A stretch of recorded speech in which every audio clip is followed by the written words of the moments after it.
over the last 2 years, we have mobilized $2 billion domestic resources, $2 billion to fund our housing program. We now have 150,000 houses under construction, 250,000 people working, and a possibility of scaling these up to 700,000 houses, undertaken using domestic raised resources.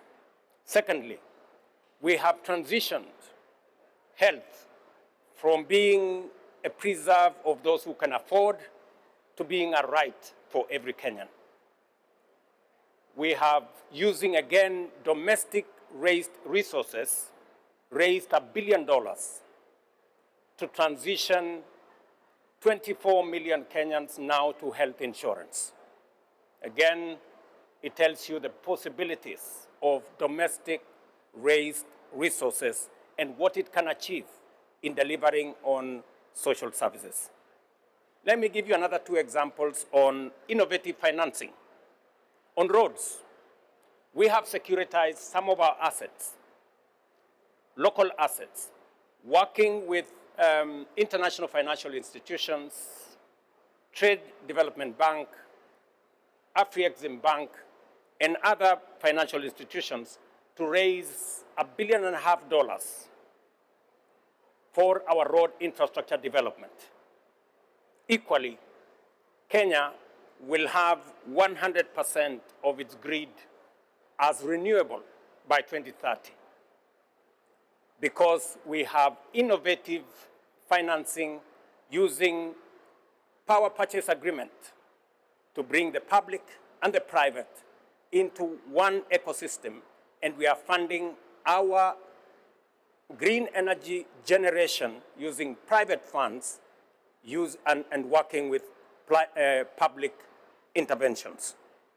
What I'm trying to say here is that this document that we have negotiated, and today we have it as the severe commitment, is a document that is implementable. And that is why we are willing to share our experiences, and we are also willing to learn from others. Thank you very much.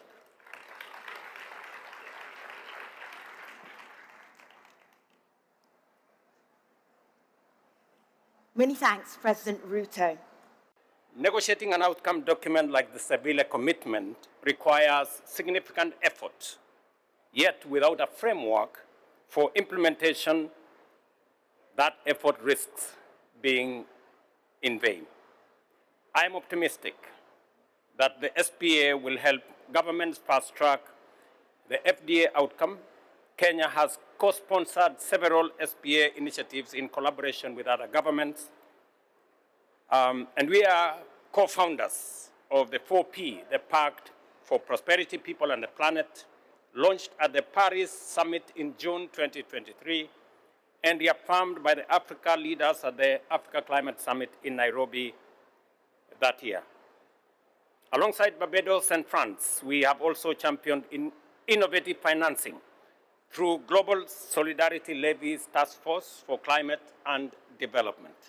Kenya, together with Colombia, France, and Germany, co-chairs the Independent Expert Review on Debt, Climate, and Nature. The outcomes of the 4P will feed into the global forums, including G20, IMF World Bank meetings, the United Nations General Assembly, and the COP30 processes. To sustain this momentum, the SPA needs to build on the 4P and related initiatives to ensure coherence and continuity. Ladies and gentlemen, the emphasis on integrated national financing frameworks is both timely and critical. Effective coordination among partners grounded in national plans and adaptable to evolving circumstances lays a solid foundation for country-led growth and development. Dear President, dear Prime Minister, I congratulate you and your government on your vision and leadership as hosts of the 4th International Conference for Financing for Development. Global development crisis that threatens people and planet alike. Our roadmap to a better future, the Sustainable Development Goals, is in danger. Two-thirds of the targets are not progressing fast enough or at all. Solutions depend on financing. Developing countries need over $4 trillion a year to deliver on the 2030 agenda. But they are being bettered by limited fiscal space, slowing growth, crushing debt burdens, and growing systemic risks. The Seville Commitment document represents a bold plan to get the engine of development reviving again, through new domestic and global commitments that can channel public and private finance to the areas of greatest need. By overhauling the world's approach to debt to make borrowing work in service of sustainable development. And by reforming the global financial architecture to reflect today's realities and the urgent needs of developing countries. But we need all hands on deck, and that is why the Seville Platform for Action is so critical and so significant.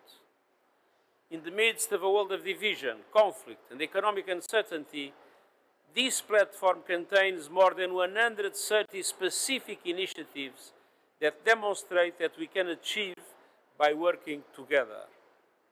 Governments, private sector, partners, international institutions, and civil society, groups all together teaming up to launch high-impact initiatives to bring the Seville Commitment to life. This includes a global hub for debt swaps at the World Bank, as part of a broader facility aiming at relieving liquidity constraints and lowering the cost of borrowing. A debt pause alliance to help countries in times of crisis. A global coalition to scale up prearranged finance that can be readily deployed when disasters strike. A blended finance platform to bring public and private finance together in a new and expanded way. A new tool for multilateral development banks to manage currency risks, and the Commission to explore the future of development cooperation. In December, I appointed a group of experts on debt who today are announcing 11 immediately actionable proposals to help resolve the debt crisis. And this includes the commitment to establish a borrowers' forum for countries to learn from one another and coordinate their approaches in debt management and restructuring. I look forward to working closely with member states, including the G20, to bring this forum to life, to empower borrower countries and create a fairer system. Excellencies, ladies and gentlemen, the Seville Platform for Action offers an ambitious, action-oriented response to the global financial challenge. It provides a springboard toward a more just, inclusive, and sustainable world for all countries. And above all, it proves that progress and change are possible if we work together. I hope the platform inspires countries to work as one to tackle other challenges facing our world today. E uma vez mais, agradezco ao... And once again, I thank the Prime Minister of Spain and all of you for your leadership. Thank you very much. We're just 5 years away from the 2030 milestone, Agenda 2030, and efforts have not been sufficient. The world faces new challenges, growing inequalities, budgets that are being reduced for cooperation, multilateralism, which is in danger. Despite this scenario, which is so somber, earlier the Secretary General stated it in his press conference, the resources exist. With less than 1% of global wealth, which exceeds $470 trillion, it will be possible to close the annual deficit of 4.3 trillion needed to achieve the SDGs. Only 1% of that wealth, global wealth. Therefore, we've got the capacity, but we lack the will and the courage in order to carry this project out. The good news is that we still have time to change course, but we have to act now, immediately. We should spare no effort or resources. So in this difficult context, the Seville commitment is a success in itself. Reaching consensus on the future of financing for development in these adverse times for multilateralism. And we should be happy about that.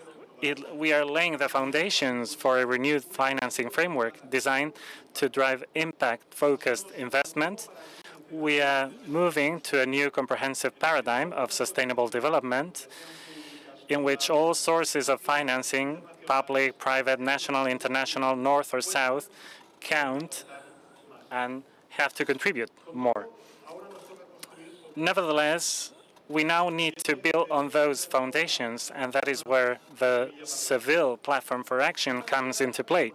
It was created in order to promote a strategic mobilization of alliances with a practical roadmap of concrete solutions and impact initiatives that developed the Seville commitment precisely that we've achieved. Through this platform, countries, international organizations, the private sector, which is very important, and the civil society at large have been invited to build coalitions and launch innovative, transformative, and measurable impact initiatives. And I am very happy to say that the Seville Platform for Action has already been a great success. We have received a very high number of proposals of great quality, high ambitions as well, around 130 initiatives gathered on this platform, and they demonstrate the vitality, but also the creativity and the commitment of the international community in order to address the challenges holding back sustainable development and provide solutions.